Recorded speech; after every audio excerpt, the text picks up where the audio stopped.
ó lágbára o. Lizzy Anjorin ti ṣàlàyé rẹpẹtẹ nínú fọ́nrán yìí nípa irú ìbáṣepọ̀ tó wà láàrin òun pẹ̀lú àwọn òṣèré tíátà ọkùnrin lásìkò tó wà ní inú industry. Ó ní kódà Segun Ogungbe gan tó kọnu ìfẹ́ sóhun ká tó wá sọ̀rọ̀ Kolawole Ajeyemi tó jẹ́ ọkọ Toyin Abraham.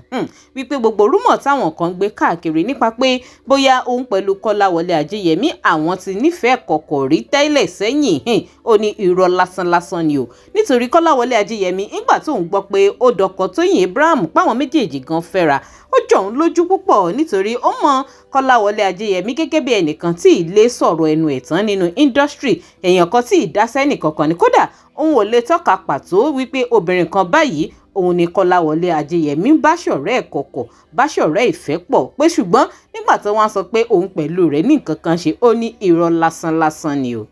Ó lágbára o. Kódà ó tún yànnàná ọ̀rọ̀ yìí débi wípé Segun Ogungbe gan kò kọnu ìfẹ́ sóhun ká tó wá máa sọ̀rọ̀ Kolawole Ajeyemi wípé pẹ̀lú class báyìí lòun fi máa ń gbéra òun nínú Nollywood industry, Yorùbá Nollywood industry lásìkò tóun ṣiṣẹ́ pẹ̀lú àwọn òṣèré tíátà tó kù.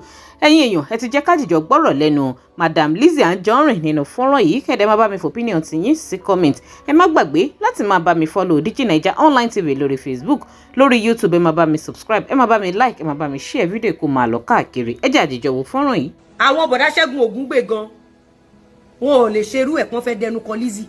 Àwọn bọ̀dá Segun Ogungbe wọ́n máa ń lọ everybody máa ń lọ wọ́n mọ̀ pé Lizzy kàn ń díbọ́ fún àwọn níbo yẹn ń kọ́ṣẹ́ tíátà.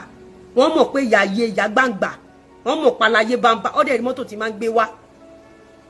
Ó lè jẹ́ ti ẹ̀rọ mi sí nígbà yẹn o ṣùgbọ́n ọ̀gá ni ẹni tó bá gbérú ẹ̀ wá ọ̀gá ni.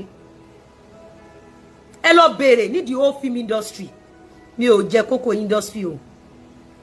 Kéèsì ti tẹ̀bọ̀ dẹ́ ń ṣe tí mákẹ́tà ò bá dó wa kan lè lo fún ẹ pé fúnra ara mi ni mo fi owó ara mi ni mo fi ń ṣe àwọn fíìmù mi. Ẹ lọ sábẹ́kúta mo wà ṣọ́ọ̀pẹ́ yìí oní tíátà ẹ̀pọ̀ tẹ́ ń wò mí àbí ẹni tẹ́sábọ̀dù purọ́ mọ́ yìí sí pé ó ń bá èmi àti sísítà wa tó ń darúkọ ẹ̀ pé ó ń bá sùn gbogbo yín lábẹ́kúta ṣẹ́ni yẹn lè sọ̀rọ̀ ẹnu ẹ̀ kó lè sọ̀rọ̀ ẹnu ẹ̀ o.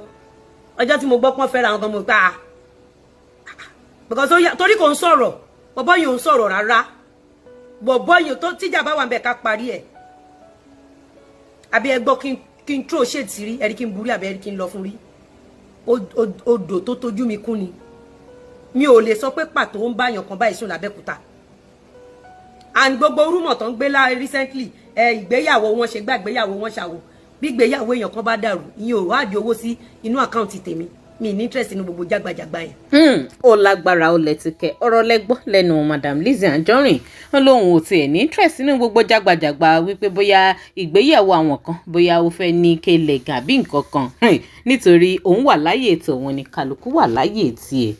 Pàápàá jùlọ wípé Kolawole Ajeyemi gan tó jọkọ̀ Toyin Abraham ó jẹ́yàn kan tó gentle nínú Yorùbá Nollywood industry. Ó lágbára. Kí ló opinion ti yín? Ẹ máa bá mi sọ ìròyìn lórí ọ̀rọ̀ yìí sí comment. Ẹ má gbàgbé láti máa follow DIGINAIJA online TV lórí Facebook.